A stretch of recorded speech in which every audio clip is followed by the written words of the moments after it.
우리 앞뒤 좌우에 있는 분들과 따뜻한 사랑의 마음으로 인사를 나눕니다.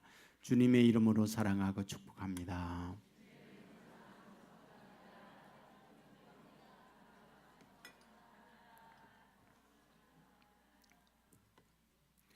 네, 감사합니다. 지난주에 류시화 씨 좋은지 나쁜지 누가 아는가 책의 일부를 소개해 드렸는데 오늘도 그 책의 일부를 소개하기를 원합니다. 한 스승이 제자와 함께 여행길을 떠나게 됩니다. 종일 걷고 해는 저물 때 머물 곳을 찾게 되지요. 모퉁이를 돌아 머물 곳이 있는가를 보았더니 경사진 곳에 한 오두막이 보였습니다. 문을 두드립니다. 남루한 옷을 입은 부부가 나와서 이들을 맞게 됩니다. 3남매 자녀가 있었고 삶이 궁색하게 보입니다. 하루 머물러 갈 수 있을까요? 마음 따뜻하게 그들은 이 둘을 맞이하게 됩니다. 갓 짜난 우유와 그리고 그 우유로 만든 치즈로 저녁 요기를 하도록 제공을 해줍니다. 음식을 먹고 난 이후에 스승은 이렇게 물어봅니다. 오면서 보니 땅은 경사지고 농사할 만한 것 없고 먹고 사는 문제는 어떻게 해결하십니까? 삶의 무게에 염려, 근심에 가득 찬 아내가 남편을 바라봅니다. 그러자 남편이 이렇게 입을 열지요. 보다시피 이곳은 이렇게 저렇게 농사할 만한 곳이 없어요.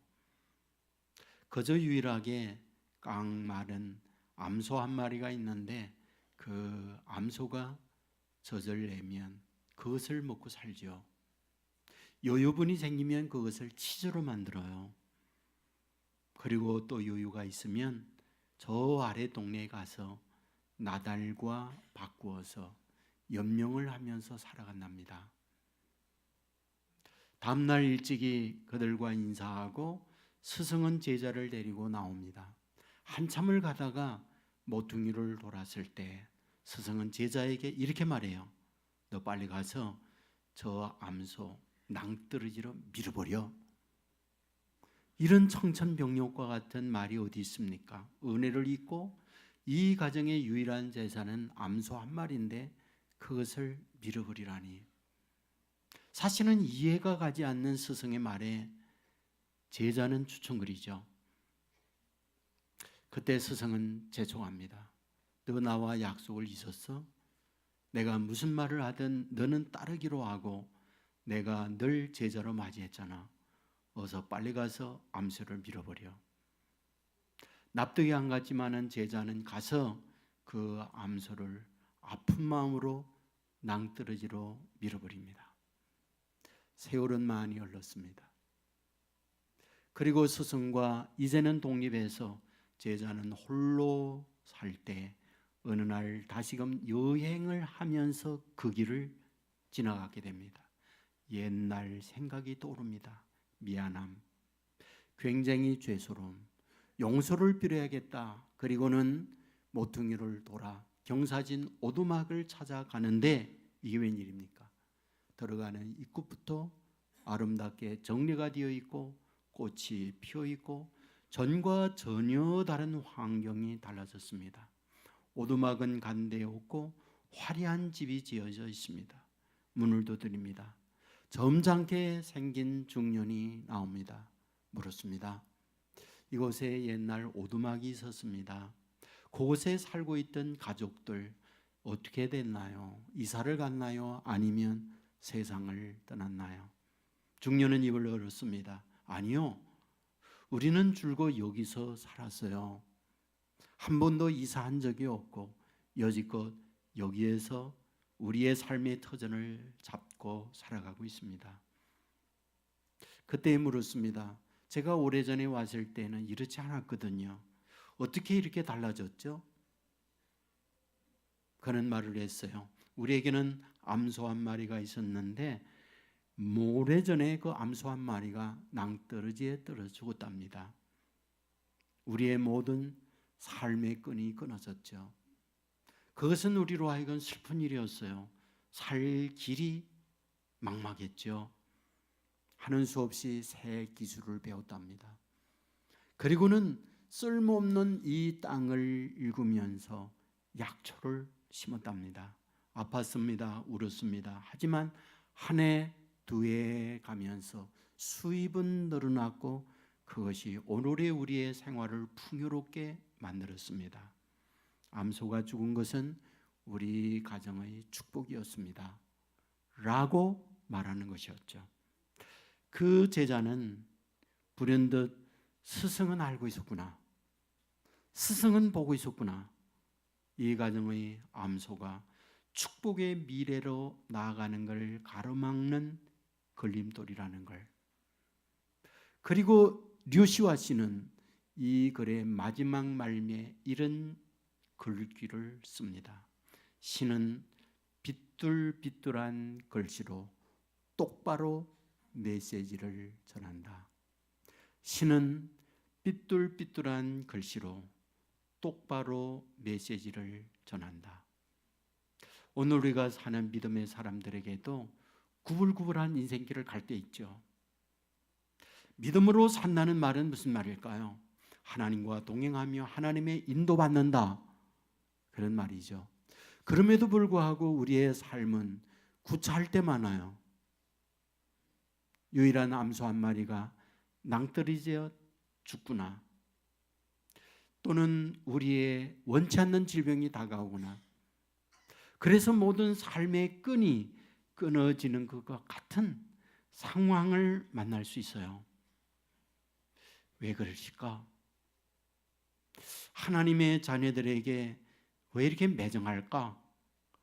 라는 생각을 가질 때가 있는 거죠. 저는 오늘 본문을 통해서 이러한 우리에게 하나님께서 주시고자 하는 하나님의 생각이 있다라는 생각을 가져요. 빗뚤빗뚤한 글씨지만 똑바로 메시지를 전하는 하나님의 의도가 있다고 봐요. 본문이 무엇입니까? 야곱이 이집트로 이민을 가기 바로 직전에 있었던 말씀이에요. 여러분, 이 과정은 우리가 이미 알고 있으리라 생각하고 생략을 합니다. 요셉이 총리가 되었다는 소식을 듣고 총리된 요셉을 보고 싶어 온 가족이 그리로 가려고 해요. 여러분, 그때에 야곱이 취한 것이 무엇입니까? 본문 1절에 보면 부엘세바로 가서 하나님 앞에 희생 제사를 드리다 이렇게 쓰고 있어요. 여러분, 부엘세바는 어떤 곳인가요? 그 동네 이름의 뜻은 맹세의 우물이라는 말을 갖고 있어요. 그의 할아버지 아브라함이 블레셋 사람들과 우물 문제 때문에 다툽니다. 그 다툼이 있을 때 할아버지 아브라함이 양을 그 우물의 값을 지불하고는 이것이 당신들과 약속한 우리의 땅이 됐다는 증거입니다 라고 하면서 맹세의 우물 부엘세바라는 이름을 짓게 돼요. 여러분, 이 부엘세바는 그것으로 끝나지 않죠. 이후에 창세기 26장에 보면 이삭이 우물 파는 사건이 7번에 등장해요. 그 자리가 부엘세바였어요. 여러분, 이 야곱이 또 도망을 쳐서 외삼촌 집으로 갈 때 출발한 그곳이 부엘세바였어요. 부엘세바는 어떤 곳? 자기의 고향이요, 아버지의 고향이요, 할아버지의 삶의 터전이 부엘세바였다. 이것을 우리에게 가르치는 고향의 땅인 거예요. 바로 이 고향의 땅에 하나님 앞에 제사합니다. 하나님, 내 아들 11번째 아들 요셉이 살아있다고 합니다. 그래서 우리 이집트로 가려고 합니다 라고 하면서 희생 제사를 지내고 있는 곳이에요. 그런데 본문 2절에서 성경은 어떻게 기록합니까? 그 밤에 하나님이 이상 중에 이스라엘에게 나타나 이르시되 야곱아 야곱아 하는지라. 야곱이 이르되 내가 여기 있나이다 하매 이렇게 말씀을 하고 있어요. 여러분, 하나님 앞에 희생 제사를 지내는데 하나님이 나타납니다. 그리고 이 야곱에게 야곱아 야곱아 이렇게 부르고 있어요. 그래서 야곱은 내가 여기 있습니다 라고 대답하는 말씀이에요. 여러분, 우리는 이 말씀을 보면서 그냥 무심히 넘길 수 있지만 사실은 무심히 넘길 수 없는 말씀이에요. 왜? 하나님께서 이 야곱에게 야곱아 야곱아 부릅니다. 여러분, 이 부분은 우리가 한번 생각해야 할 부분이에요. 왜? 창세기 32장에서 이 야곱이 약복강 나루트에서 하나님과 씨름하잖아요. 날이 밝자 가려고 하니까 야곱이 붙들고 말을 합니다. 내게 축복하지 아니하면 결코 가게 하지 않겠습니다. 그때 하나님께서 물어봅니다. 내 이름이 무엇이냐? 야곱입니다. 그래, 이제부터는 내 이름을 야곱이라 하지 말고 이스라엘이라 하라.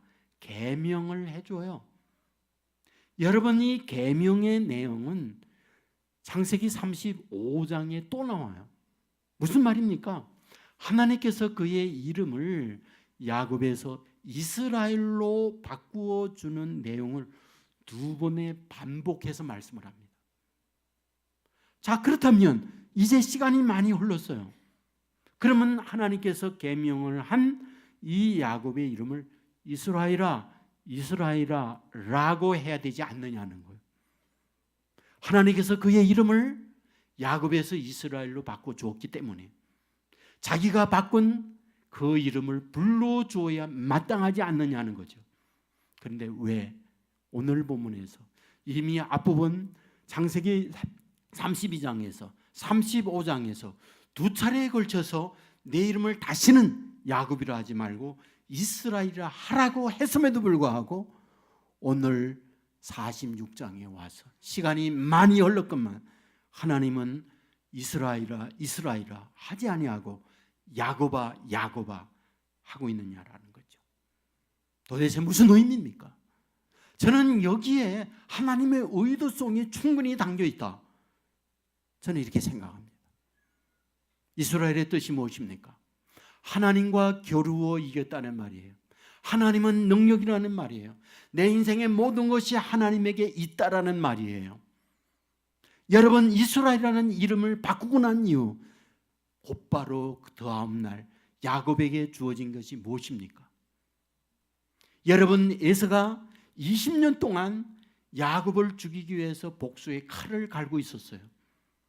그런데 다음 날 하나님이 이스라엘이라는 이름을 바꿔주고 나서 이 에서 형과 만날 때 하나님의 에서의 마음을 감동시킵니다. 그리고 동생 야곱과 만나 화해를 이루어지는 축복을 이 야곱에게 허락해 주어요. 이스라엘이라는 이름을 가진 축복이었죠. 자, 그런데 문제가 있어요. 무엇이 문제일까요? 일상의 삶, 일상의 삶은 어떤 인생을 살아가고 있느냐라는 거예요. 여러분, 야곱이라는 이름의 뜻이 무엇입니까? 우리가 알고 있듯 형 에서의 발꿈치를 꼭 잡고 나오면서 에서 몸이 붉구나, 그래서 내 이름은 에서라고 해라. 붉다라는 뜻의 이름이 에서예요. 그리고 쌍둥이가 태어나는데 어떤 시차를 두고 나온 게 아니라 곧바로 발목 잡고 함께 따라 나왔어요. 그래서 내 이름은 발목 잡은 자야, 그 뜻으로 야곱이라는 이름을 붙이게 됩니다. 그러므로 야곱이라는 말은 발목 잡은 자라는 뜻도 갖고 있지만 인간의 탐욕, 인간의 생각, 인간의 어떤 욕심에 의해서 살아가는 인생, 그것이 야곱이라는 말이에요. 여러분, 야곱이라는 말을 가지고 있는 뜻대로 그의 인생은 그렇게 살아가요. 장자의 축복을 가로채기 위해서 아버지 속이고 형도 속이고 장자의 축복을 가로채는 것, 그게 야곱의 기질이에요. 외삼촌 집에 가서 라헬을 사랑하게 되는데 사랑하는 그 여인을 자기 아내로 만들기 위하여 7년을 모섬 생활하고 안 된다 그러니 14년 동안을 모섬 생활하며 그 사랑하는 여인을 자기 아내로 만들어내는 사람, 그것이 야곱의 기질이에요. 야곱은 순수하게 인간의 탐욕, 욕심에 의해서 자기의 인생을 끌어가는 삶의 표징이 야곱이에요. 여러분, 그러므로 그의 인생이 정말 형통하고 그의 삶이 잘 됐느냐? 그것 때문에 겪는 고단함, 그것 때문에 겪는 아픔, 이루 말할 수 없이 컸어요. 정말 야곱이라고 하는 그 인생을 산 그것 때문에 겪는 아픔은 말할 수 없이 컸어요. 형이 죽으려고 하니 도망갔죠. 도망가서 20년 동안 살면서 언제 한번 편하게 살아봤어요? 모두가 다 그쪽 사람이고 자기 혼자만 외톨이일 때 얼마나 외로웠어요. 힘없는 그를 이용해 먹고 얼마나 많은 임금 계약을 파기하면서 자기의 노동력을 착취해 먹었어요. 20년 만에 고향으로 돌아올 때에 세겜당해 가잖아요. 여러분, 세겜의 추장이 자기의 외동딸 디나를 성폭행하잖아요. 아들만 12인 가정에 딸 하나, 그 디나를 무참하게 짓밟았어요. 여러분, 이 아픔의 아버지의 그 고통 얼마나 크겠습니까? 여러분, 그것으로 끝인가요? 여기에 복수하려고 시몬과 레위가 들어가서 할례받고 움직이지 못하는 그 세겜의 추장과 모든 남자를 전부 다 살해하잖아요. 야곱의 가정은 외진 사람들, 야곱의 가정은 외딴 데서 온 사람이에요. 본토배기들이 가득 차 있어요. 여러분, 외진 사람이 왔을 때 여러분 어떻습니까? 생명의 위협을 받을 수밖에 없는 상황이에요. 아들들이 이런 끔찍한 살인사건을 벌여줬으니 어떻게 삽니까? 야곱이라는 이름을 가지고 간 가정에 내리는 재앙이요, 아픔이었어요. 그뿐인가요? 세월이 오르고 난 이후에 형제들끼리 싸움이 생겨서 이 요셉을 인신매매로 노예로 팔아버리고 이런 끔찍한 일들이 반복되어지는 것이 야곱이라는 이름을 갖고 산 그의 가정에 내려진 고통이었어요. 여러분, 그렇다고 한다면 왜 하나님은 이 어려움과 고통을 이 가정에 내려주는 겁니까? 이름은 이스라엘이에요. 이름은 하나님의 능력이와 하나님의 인도를 받겠다고 하는데 여전히 그 안에 인생은 야곱이에요. 야곱의 삶은 여전히 이름은 이스라엘이라는 이름을 가지고 있지만 근성은 야곱인 거예요.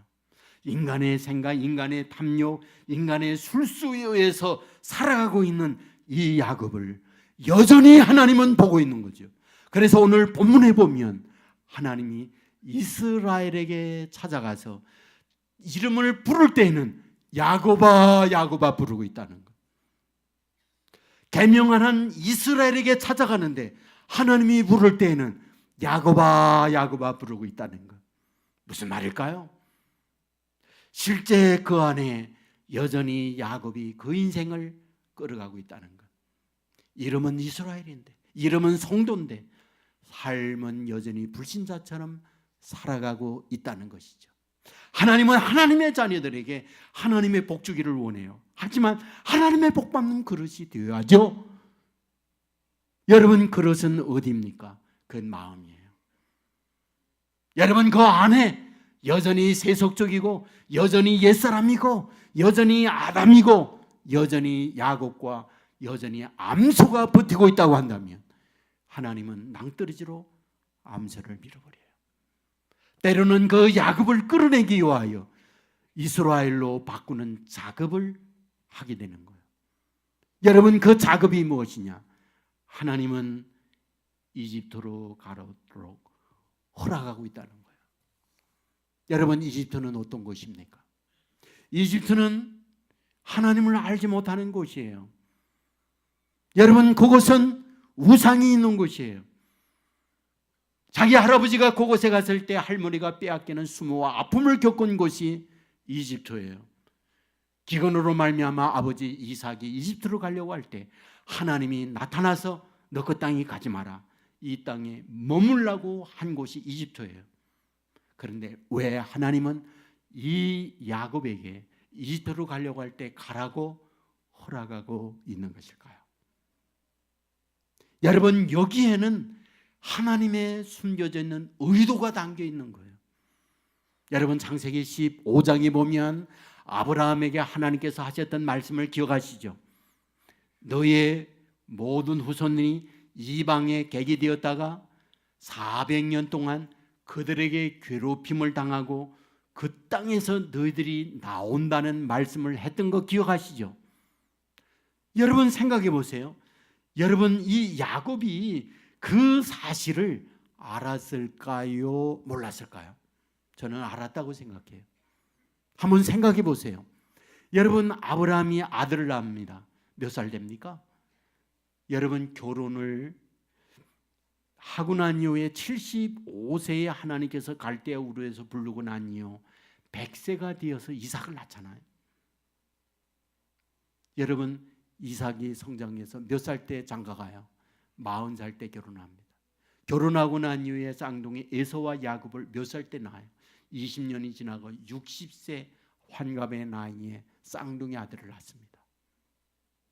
여러분, 그때 여러분 아브라함은 몇 살이었을까요?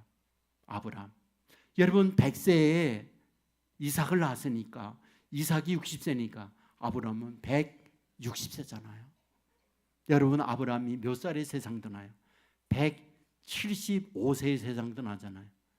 그러면 60세에 이삭이 60세에 쌍둥이 아들을 낳았으면 여러분, 이 쌍둥이 아들 야곱 에서가 몇 살 때 할아버지가 죽었을까요? 15살이죠. 15살 어릴 때부터 할아버지 무릎에서 이들은 큰 거예요. 할아버지에게 옛날 이야기, 하란의 이야기, 갈대우르 이야기, 그리고 이집트에 갔을 때 이집트에서 겪었던 고통의 아픔의 시간들, 그리고 동시에 하나님께서 저 이집트에 가서 400년 동안 고통을 겪는다고 말씀하셨다라는 것을 왜 자기 손자에게 말하지 않겠습니까? 그러므로 야곱은 그 사실을 알고 있는 거예요. 이방에 객이 되면 고통과 아픔이 있다는 것을 야곱은 알고 있어요. 그런데 왜 갑니까? 아들 요셉이 총리가 되었다고, 그리고 총리된 요셉이 수레를 보냈어요. 오늘 우리 식으로 말하면 벤츠 승용차를 보낸 거예요. 그거 타고 오라고. 그래서 그 아들을 보고 싶어서 가게 되어지는데 하나님께서 뭐라고? 가거라 허락을 해줍니다. 그렇다면 무엇입니까? 너 안에 여지껏 야곱이 있어 그 야곱의 기질을 그 땅에 가서 어려움과 시련을 겪으면서 빼고 이스라엘로 바꿔야 해라는 거예요. 아십니까? 이스라엘 백성이 그곳에서 나올 때 야곱의 백성이라고 쏘고 있지 않다고 하는 것. 야곱의 백성이라고 쏘고 있잖아요. 이스라엘 백성이라고 쏘고 있어요. 야곱이라는 이름을 가지고 들어갔는데 나올 때는 그 전체 우선을 이스라엘의 백성이라는 이름으로 나와요. 여러분, 그렇다면 하나님께서는 그 안에서 무엇을? 야곱을 빼고자 하는 하나님의 의도가 그 안에 있다고 하는 것. 인간의 탐욕, 인간의 생각, 자기의 생각대로 인생을 살 때 하나님의 축복을 받을 수 없다는 하나님의 생각 때문에 하나님은 그 안에서 이 야곱을 빼고자 하는, 그리하여 진정한 이스라엘로 바꾸고자 하는 하나님의 섭리가 그 안에 있다고 하는 것. 믿으시기를 주의 이름으로 축원합니다. 예수님께서 이 땅에 오셔서 기회있을 때마다 하신 말씀이 뭔지 아세요? 나는 내 뜻을 행하려 함이 아니요 아버지의 뜻을 행하기 위하여 왔다라고 말씀을 해요. 십자가에 못 박혀 돌아가기 전 겟세마네 동산에 기도할 때 예수님의 기도를 기억하시죠? 할만하시거든 이 잔을 내게서 지나가게 하옵소서. 하나 내 뜻대로 마시고 아버지의 뜻대로 행하시옵소서. 예수님은 우리의 모범이에요. 예수님은 우리의 거울이고 우리가 따라가야 할 모델입니다. 그런데 그분이 살아갔다는 것은 내 생각, 내 인간, 내 욕심 외에 내 삶을 사는 게 아니라 아버지가 원하실 때 아버지의 뜻대로 내 인생을 산다는 것이 예수님이 이 땅 위에서 오셔서 하신 말씀이에요. 지금 야곱은 이스라엘로 이름을 바꿔줬지만 여전히 그의 중심에 그의 인생을 끌어가는 것은 야곱이 그의 삶을 끌어가고 있다고 하는 것. 하나님은 그것을 빼기 위하여 하나님의 과정을 거치게 만들고 있다고 하는 거예요. 여러분, 하나님은 아브라함을 갈대아 우르에 살고 있을 때 불러냈어요. 왜? 너로 큰 민족을 이루게 해줄게. 너로 장대하게 만들어줄게. 너로 복의 근원으로 삼아줄게. 하나님은 이런 약속을 하고 갈대아 우르에서 아브라함을 끌어내요. 그런데 도착했을 때 기다리고 있는 건 기근입니다. 그리고 이집트 갈 수밖에 없고 아내를 빼앗기는 수모를 겪습니다. 돌아왔을 때는 조카 롯과 갈등의 아픔으로 어려움을 겪습니다. 도대체 왜일까? 하나님은 그렇게 약속을 해놓고 실제 아브라함의 삶을 이 고단한 비탈길의 인생을 살게 하는 이유가 무엇일까? 그 안에 여전히 갈대우르의 생각으로 가득 차 있었기 때문에 하나님의 축복을 내려주려고 하지만 그 안에 갈대우르가 가득 차서 채울 수가 없기 때문에 가나안의 인식으로 바꾸기 위하여 갈대우르를 빼게 하는 그 과정이 고단한 인생길로 아브라함을 끌고 가고 있다는 거죠. 여러분, 나오미도 마찬가지예요.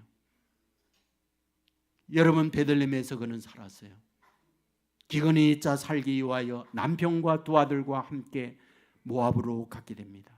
모압은 어떤 곳? 우상 있는 곳. 모압은 어떤 곳? 하나님을 알지 못하는 이들이 살고 있는 땅이에요. 여러분, 그곳에 갔을 때 온 것은 살기 위하여 떡을 얻기 위하여 왔지만 남편도 죽고 두 아들도 죽었어요. 그는 나오미, 아름다운 이름을 가지고 있었지만 다시 베들레헴으로 갈 때 마라라는 이름을 가지고 가요. 쓴 물이라는 거예요. 그 얼굴이 겉모습으로 가득 찼고 패배의 인생으로 가득 찬 모습으로 돌아가요. 도대체 하나님은 이 말씀을 통하여 우리에게 주고자 하는 메시지가 도대체 무엇일까? 여러분, 구불구불한 글씨지만 아주 똑바른 메시지를 주는 것이 하나님이에요. 나오미의 빗줄거리는 인생길을 가게 했지만 그곳에 똑바른 메시지가 있어요. 내가 몸은 베들레헴에 살고 있었지만 마음은 모압이었어. 하나님 없이 내 인생 내 마음대로 살아간 내 삶이었어. 그리고 끌고 가서 모압 땅에서 그 모압의 의식을 빼게 만들어요. 그것이 남편이 죽는 것이었고 두 아들이 죽는 것이었어요. 그는 몰골이 사나운 모습으로 다시 베들레헴으로 돌아가게 되죠. 여러분, 돌아갔을 때 그 안에 있는 모압의 길이 빠지고 난 이후 하나님이 룻을 통해서 보아스를 만나게 하고 하나님의 축복을 가정 위에 베풀어 주는 것을 보게 되잖아요. 오늘 우리의 삶도 마찬가지예요. 여러분, 아브라함이 갈대아 우르에 기질이 빠질 때에 100세 25년이 지나고 난 이후에 이삭을 선물로 주고 하나님의 축복을 그때부터 부어주고 있는 걸 발견하게 되잖아요. 여러분, 이름이 이스라엘이면 무엇입니까? 그 안에 여전히 야곱이 있으니까, 그 안에 여전히 가로막는 암소가 있으니까 하나님은 그것을 낭떠러지로 밀어버려요. 어려움과 고난, 흔들림의 비탈길을 통해서 그 삶을 정리하게 만들고 그에게 하나님의 축복을 받을 수 있는 그릇으로 비우게 만든다는 사실, 믿으시기를 주의 이름으로 축원합니다. 김쾌대라고 하는 분이 생각보다 잘 지내는 중입니다, 이런 제목의 책을 냈어요. 대학을 졸업하고 대기업 해외 영업 담당을 합니다. 자기도 오너가 되어서 사장이 되고 싶다, 이런 생각을 가지고 사표 내고 자본금 빚을 좀 내서 IT 벤처 기업을 시작해요. 결과가 무엇이냐? 폭망했습니다. 완전히 본전 건지지 못하고 빚을 안고 망해버리고 말았어요. 여러분, 그때부터 고단한 인생이 그에게 열려지기 시작해요. 여러분, 돈 없으면 가정에 여러 가지 문제가 생겨요.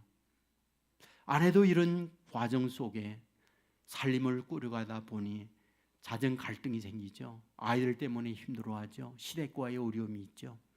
그러다 보면서 이제 숙려기간이 생기면서 헤어져요. 그 헤어진 상황에서 이 책을 이분이 씁니다. 50대가 되어졌을 때 이렇게 기록해요. 갑작스럽게 심경근색이 와서 골든 타임을 놓치지 않고 응급실에 갔기 때문에 자기가 살아났다는 거예요.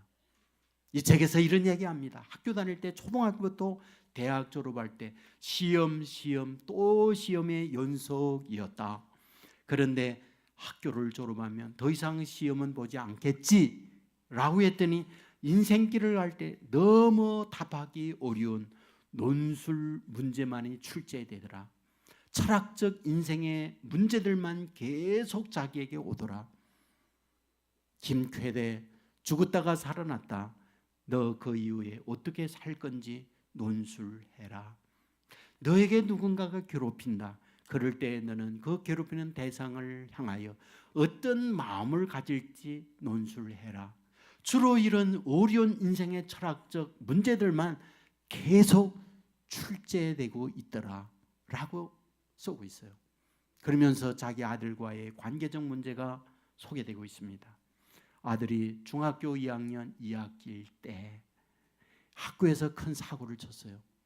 기물을 부수고, 그리하여 징계위원회가 열리고 학부모가 오라고 해서 묵은 발걸음으로 아버지가 갑니다.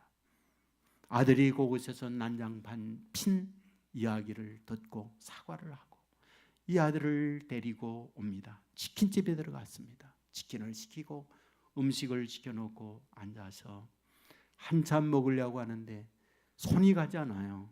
침묵이 얼마나 흘렀는지 몰라요. 그때 아버지가 아들에게 물었답니다. 기분 어때? 아들은 푹 숙인 고개를 들지 못하고 또다시 침묵이 흘러요. 그러더니 한참 있다가 힘들게 이렇게 입을 열더래요. 아빠, 나 너무 허무해. 이 말을 하더라는 거예요. 아빠, 나 너무 허무해. 그리고는 조금 있다가 닭똥 같은 눈물을 뚝뚝 흘리면서 흐느끼더래요. 아버지는 여기에서 이렇게 쓰고 있는 거죠. 나는 한 번도 아들이 힘든 생각을 못 해봤다고. 나만 힘들다고 생각했다고. 가장으로, 남편으로, 아빠로 이 가정을 어떻게 끌어갈까? 어떻게 먹여 살릴까? 나는 나만 힘든 줄 알았다고. 일이 열리지 않으니까, 일이 풀리지 않으니까 잠 못 자면서 괴로워했던 그것이 나만의 문제인 줄 알았다고. 그런 과정 속에 아내가 힘든 것, 그런 과정 속에 아들이 아파한 거 나는 몰랐다고. 내 힘든 만큼 내 아들이 힘든 걸 그때 알았다고. 그 아들을 품고 얼마나 울었는지 모른다고. 그때 비로소 역지사지라는 걸 알았다고. 아들의 입장에서 생각해 보았고 아내의 입장에서 생각해 보았고 자기 인생의 눈이 새롭게 열리는 시간이었다고. 어쩌면 하나님은 하나님의 자녀들이 갈 때에 때로는 하나밖에 없는 암소를 낭떠러지에 밀어버릴 때도 있어요. 내가 이름은 이스라엘인데 여전히 야곱으로 살면서 고통스럽게 살아갈 걸 알면서 부엘세바를 떠나서 저 이집트로 하나님이 보낼 수 있어요. 그것은 우리를 미워해서가 아니죠. 우리 안에 있는 야곱을 빼기 위한 거죠. 우리 안에 있는 야곱을 밀어내기 위해서죠.